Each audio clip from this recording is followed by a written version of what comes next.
Imagine if from this moment on, nothing anyone said or did could truly shake you. Imagine being able to witness negativity, criticism, or even outright disrespect without feeling the need to react emotionally. That kind of power, the ability to remain composed in any situation, is not just for the enlightened monks on mountaintops. It's something you can cultivate, and it begins with mastering emotional detachment.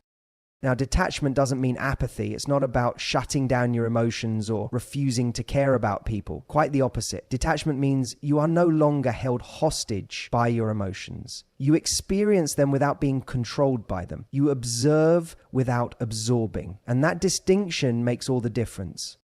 Think about the last time someone really got under your skin, maybe a rude comment, a passive-aggressive remark, or even an outright attack on your character. Your instinct was probably to defend yourself, explain, or prove them wrong. And why? Because in that moment, you felt their words meant something about you. But what if they didn't? What if their words were merely a reflection of them, their beliefs, their frustrations, their own unresolved issues? Suddenly, the weight of their opinion begins to lose its grip on you. This is the first step in emotional detachment, realizing that external events do not dictate your internal state unless you allow them to. The moment you make this shift, you step into a new level of emotional freedom, because now you're no longer looking at every interaction through the lens of what does this say about me, but rather what does this say about them?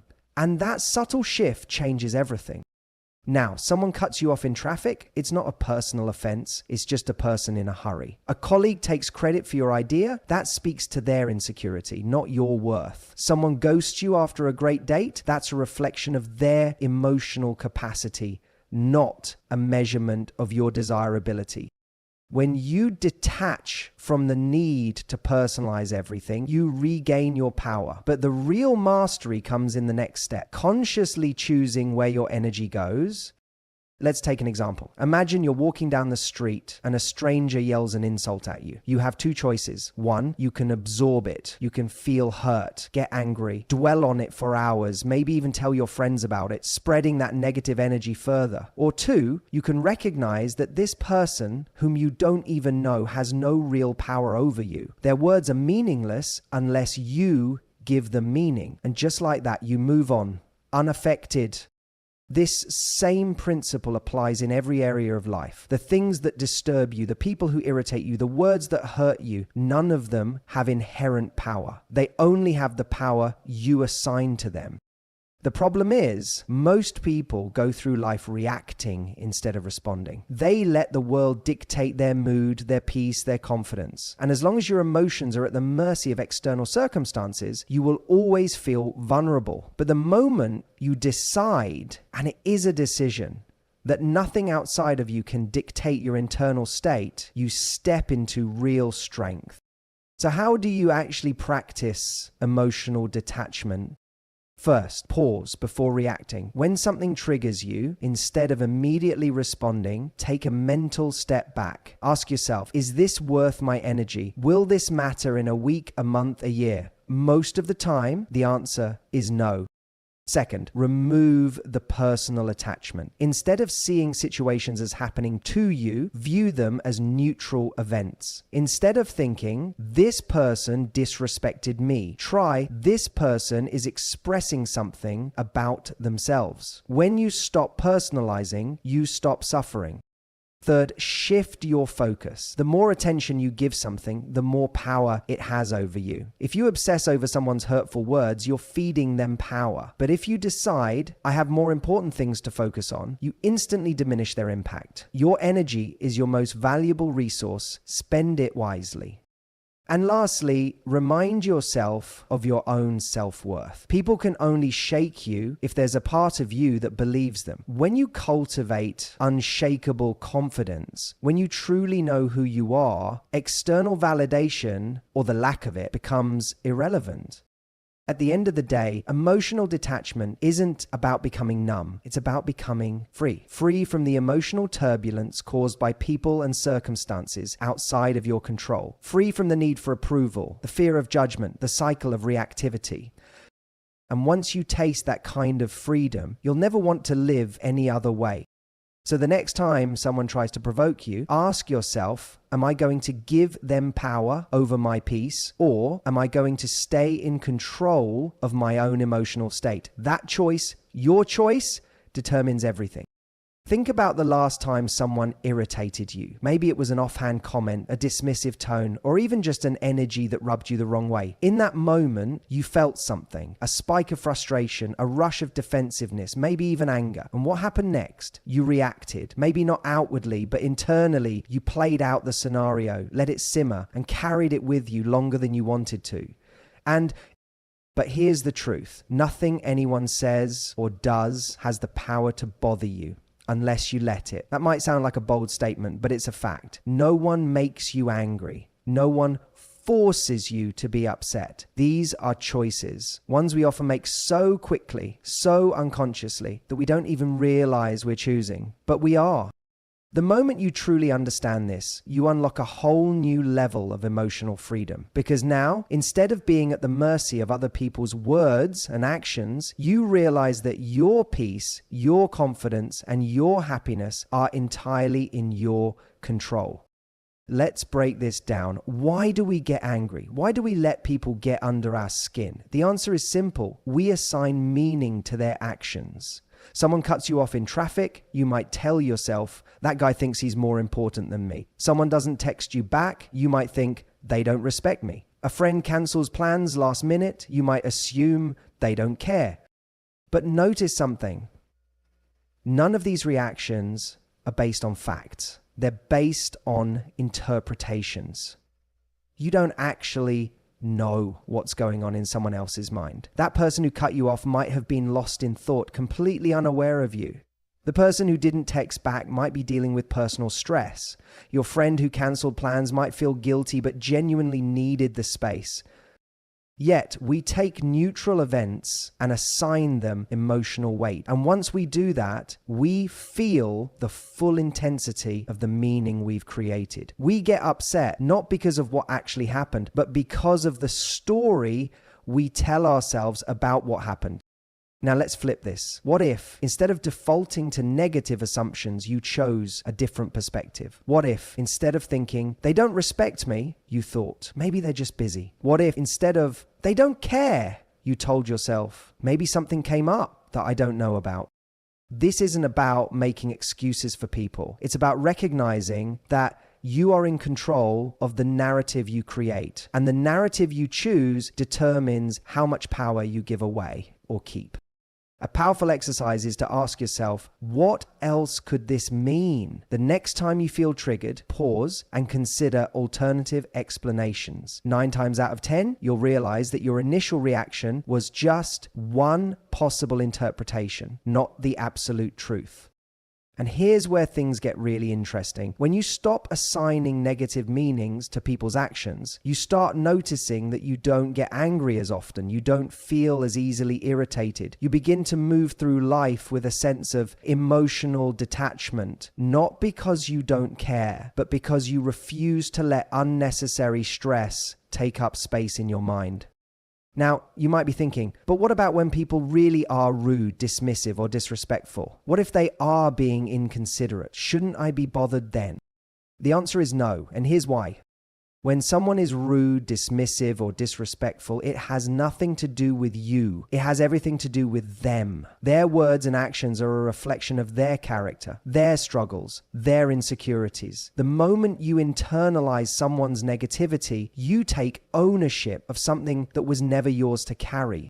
Imagine someone hands you a heavy bag full of garbage and expects you to carry it around all day. Would you take it? No. Then why would you accept the emotional garbage that someone tries to throw at you? You have the right to refuse. You have the right to say, that energy doesn't belong to me.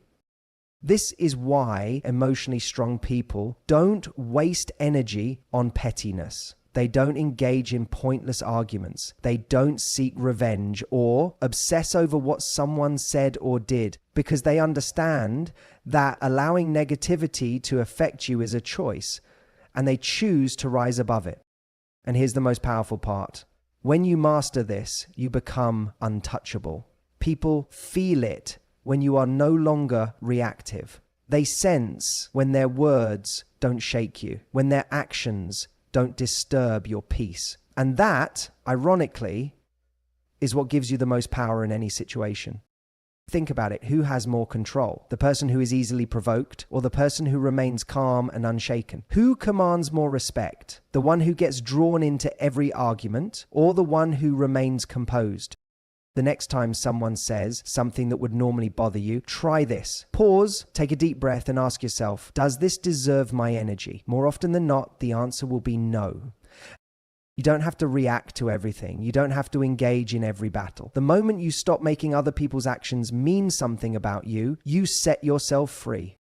So, from this moment on, decide that no one, not a stranger, not a friend, not even a loved one, has the power to disrupt your peace unless you let them. Your emotions belong to you. Your energy belongs to you. Protect it fiercely, and you'll walk through life with a level of power and confidence that few people ever attain. Think about the last time someone's words or actions got under your skin. Maybe it was a sarcastic remark, an inconsiderate gesture, or outright disrespect. In that moment, you felt a surge of emotion, anger, frustration, disappointment. And for a split second, it felt justified. But what happened next? Did you carry it with you for the rest of the day? Did it replay in your mind like a broken record, making you even more irritated?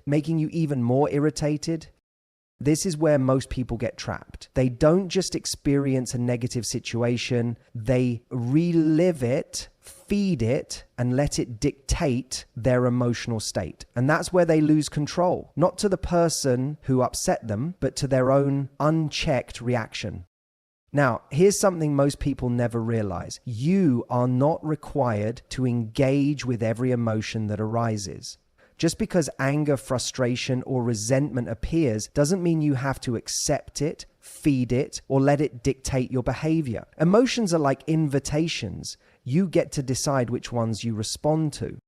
The problem is, most people don't decide. They react instinctively, automatically. They let emotions dictate their reality instead of the other way around. But once you learn to put space between a trigger and your response, you gain something incredibly rare: emotional autonomy. Think about this. Have you ever noticed how the most powerful people, the ones who command respect, never seem easily rattled? They don't rush to defend themselves. They don't lash out impulsively. They don't waste energy proving a point to people who don't matter. That's not because they don't feel emotion. It's because they've trained themselves to master it. Mastering your emotions doesn't mean suppressing them. It doesn't mean pretending you don't feel angry or hurt. It means recognizing those emotions for what they are: temporary waves that only take you under if you choose to dive in. So, the next time you feel triggered, do something different. Instead of reacting on impulse, pause. Before you send that text, make that phone call, or fire back with a defensive remark, just stop. Take a breath, step back. Give yourself even a few seconds to assess. Do I want to feed this emotion, or do I want to move past it? That tiny pause is where your power lies. Because here's what happens when you stop engaging in emotional battles that don't serve you. You become unpredictable. You become someone others can't easily manipulate. When people realize that their words and actions no longer have the same effect on you, they either start respecting you more, or they reveal their own emotional immaturity. Either way, you win. Now let's take this even deeper. Why do some things bother you more than others? Why does a passing comment from a stranger irritate you while a similar remark from a loved one devastates you? It's because the level of emotional charge we feel is directly tied to what we believe about ourselves. If someone insults you in an area where you feel completely secure, their words won't affect you. If you have zero doubts about your intelligence and someone calls you stupid, you'll probably laugh it off. But if there's a part of you that already questions your own worth, a single comment can send you spiraling. So here's the truth most people never face. When something really triggers you, it's revealing an insecurity that already existed.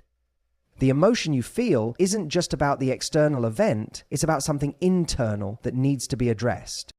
This is why some people seem completely unbothered by things that would ruin someone else's day. They're not superhuman. They've just done the internal work to remove the weak spots where negativity could seep in. They've reinforced their self-worth to the point where external criticism feels irrelevant. So the next time something upsets you, ask yourself, what belief is this emotion pointing to? Instead of blaming the other person, use it as a moment of self-awareness. Because once you heal the parts of yourself that are vulnerable to attack, you become unshakable. And that's the goal, not to become someone who never feels anything, but to become someone who chooses how they respond to what they feel. This isn't easy, it takes practice, but once you start, you'll notice a shift. You'll stop wasting energy on petty conflicts. You'll stop needing validation from people who don't matter. You'll move through life with a sense of peace that others will feel. And when they see that their words and actions no longer shake you, they'll have no choice but to respect the strength you now carry. Because nothing is more powerful than a person who refuses to be controlled by anything outside of themselves. Think about the last time someone tried to get a reaction out of you. Maybe it was a passive-aggressive comment. Maybe it was a deliberate attempt to push your buttons. Or maybe it was something subtle, someone withdrawing their attention just to see if you'd chase it. And if you fell for it, if you reacted in the way they wanted, you probably walked away feeling worse, not better. Because that's the trap, isn't it? The moment you react on someone else's terms, you give them control over your emotional state. You become the puppet, and they hold the strings. But what if instead you trained yourself to be non-reactive? Not in a cold, distant way, but in a way that says, I decide how I feel. I decide what's worth my energy. I don't dance to someone else's emotional tune.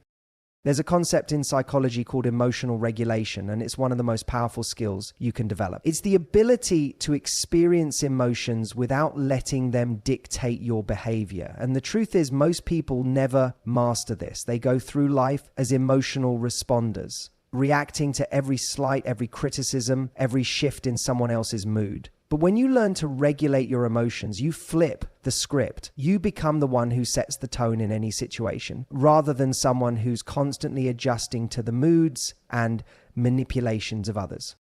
Now, let's talk about the power of silence, because silence, when used with intention, is one of the most effective ways to reclaim control. Silence does something most people don't expect. It creates space. And in that space, people are forced to sit with their own emotions, their own behaviors. Think about it. When someone expects you to react, whether it's through anger, desperation, or an attempt to explain yourself, and instead you remain calm, composed, and unbothered, it unsettles them. It makes them question their own power. And more importantly, it forces them to face themselves. That's why silence is so powerful in relationships. If someone has taken you for granted, if they've disrespected you, if they've assumed you'll always be there no matter what, your absence speaks louder than any confrontation ever could. And this isn't about playing games. This isn't about manipulation. This is about recognizing that sometimes the most effective way to make someone feel your presence is by removing it.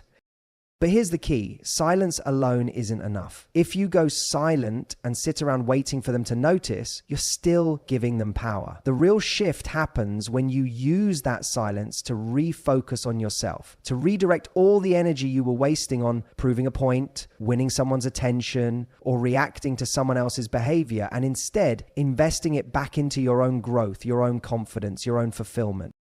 Because here's what happens when you do that. They feel the difference. They don't just notice that you've gone quiet. They notice that your energy has changed. You're no longer seeking validation. You're no longer available for emotional games. You're no longer waiting for their approval to feel good about yourself. And that shift, that's what makes them feel your absence in a way that actually matters.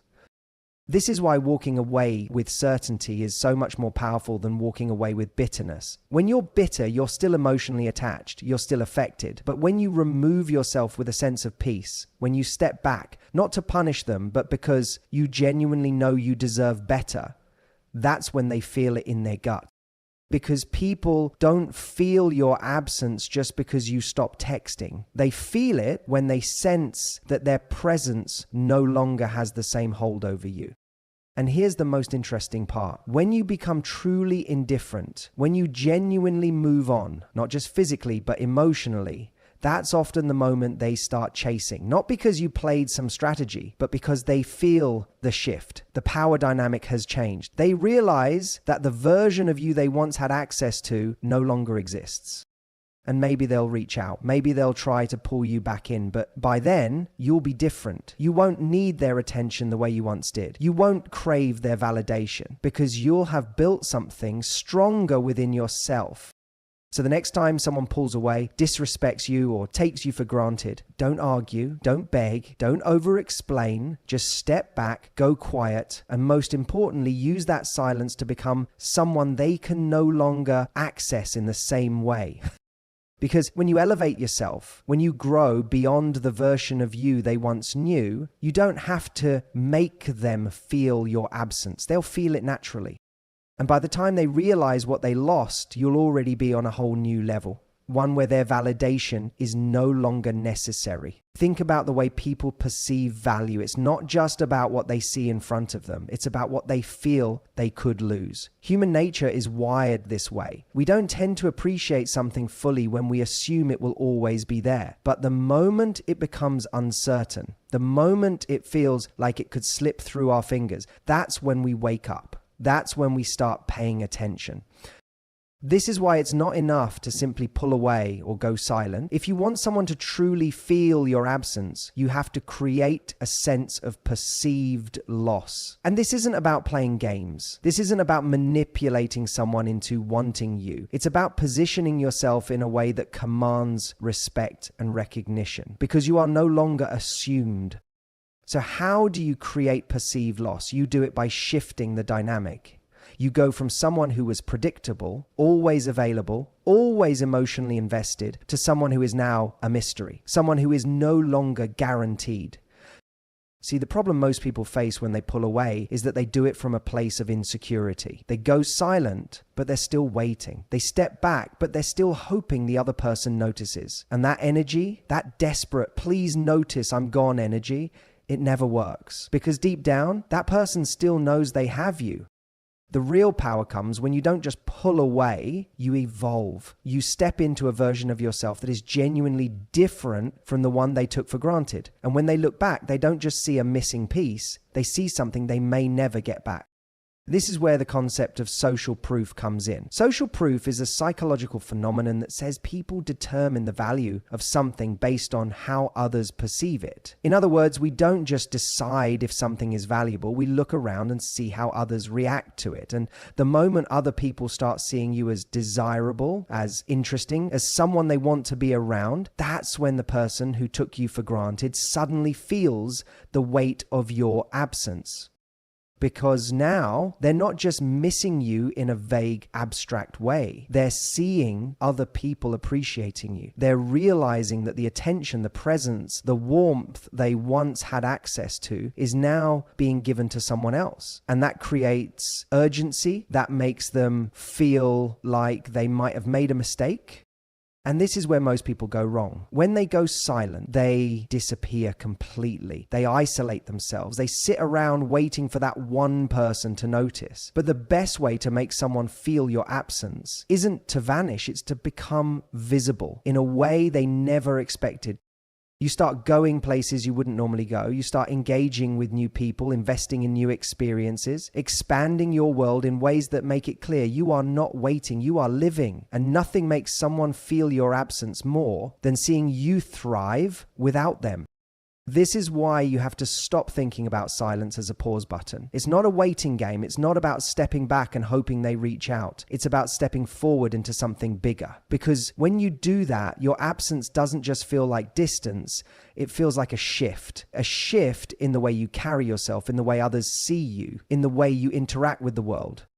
And that shift, that's what creates regret. That's what makes them think, did I misjudge this person? Did I underestimate their value? Because now it's not just about you being gone, it's about what they lost by not recognizing you when they had the chance.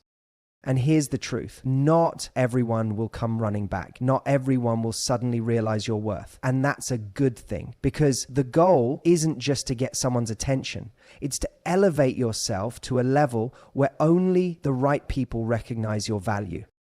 So if someone doesn't notice, if someone doesn't care, let them go. Because what you're really doing is filtering out the ones who were never meant to stay. But the ones who do feel it, the ones who suddenly realize what they took for granted, they'll feel it deeply, because they won't just be missing you, they'll be missing the version of you they can no longer reach. And by the time they realize it, you'll already be ahead, too busy creating something bigger, something better, something that doesn't depend on their validation. That's the power of perceived loss. It's not about making someone want you back. It's about stepping into a life where they can see clearly that you were always worth more than they gave you credit for. And that realization, that's something they'll carry with them long after you've moved on. When you decide to go silent, the final and most powerful step is this: never return the same way you left. This is where most people fail. They pull away, they create distance, they make the other person feel the void, but then they come back the same person. And the moment they do, all of that impact, all of that tension dissolves. The other person realizes, oh, they were just waiting for me the whole time. See, silence is not just about disappearing. It's about transformation. It's about making your absence so profound, so undeniable, that if you do return, it's as someone they don't recognize anymore. Someone stronger, someone more self-assured, someone who no longer needs their validation. This is the key to making someone truly feel your absence, not just in the moment, but in the long run. Because what really makes a person regret losing you isn't just that you were gone. It's that when you do reappear, you are no longer accessible in the same way. Think about this in psychological terms. The human brain is wired to seek patterns. When we know what to expect, we feel in control. But when a pattern suddenly changes, when something we were certain of shifts, we feel uneasy. That's what creates the sense of loss. That's what forces someone to reevaluate your worth. So if you step away, create that space, make them miss you, and then come back exactly the way they remember, you've just reassured them that nothing has really changed. You've told them, you don't have to worry, I'm still here exactly where you left me. And that's the opposite of what you want. Instead, the way you return should disrupt their expectations. It should make them question everything they thought they knew about you. Maybe it's in the way you carry yourself, more confident, more assured, less emotionally reactive. Maybe it's in how you respond. Where you once would have eagerly engaged, now you're selective, more reserved, like your attention is earned, not given. Maybe it's in the fact that you're simply busy, no longer sitting around waiting for breadcrumbs, but fully engaged in your own life, moving forward, expanding, thriving. This is where your personal growth becomes undeniable. You don't even have to say a word. Your actions, your energy, your presence, or lack thereof, will speak for itself. And here's the thing, this shift isn't just for them, it's for you. Because if you truly commit to it, you won't just be pretending to be different, you will be different. You won't have to fake confidence or indifference or self-worth. It will become who you are. And that is the most attractive, most powerful thing you can do. This is why you can't return the same way you left. Because if you do, you haven't actually left. You've just been waiting in the shadows, hoping to be noticed. But if you go silent, then grow, evolve, and step back into the world as someone undeniably more valuable, that's when the real shift happens. That's when they don't just feel your absence, they feel your elevation. And that's when the regret sinks in. That's when they realize, I didn't just lose her presence, I lost the chance to be part of her future. But by then, the real question isn't whether they notice you. The real question is, do you even care anymore? Because once you reach this level, once you've truly transformed, the person who once consumed your thoughts will likely feel smaller, less important, less relevant to the life you've built in their absence. And that's the real power of going silent. It's not just about making them feel something. It's about making yourself so fulfilled, so strong, so complete that by the time they do feel it, you've already outgrown the need for their validation. So don't just go silent, transform, grow, and when you reappear, if you even choose to, make sure you're someone they can't just pick back up where they left off. Make sure you're someone they have to earn. Because by the time they realize what they lost, you'll already be too far ahead to look back.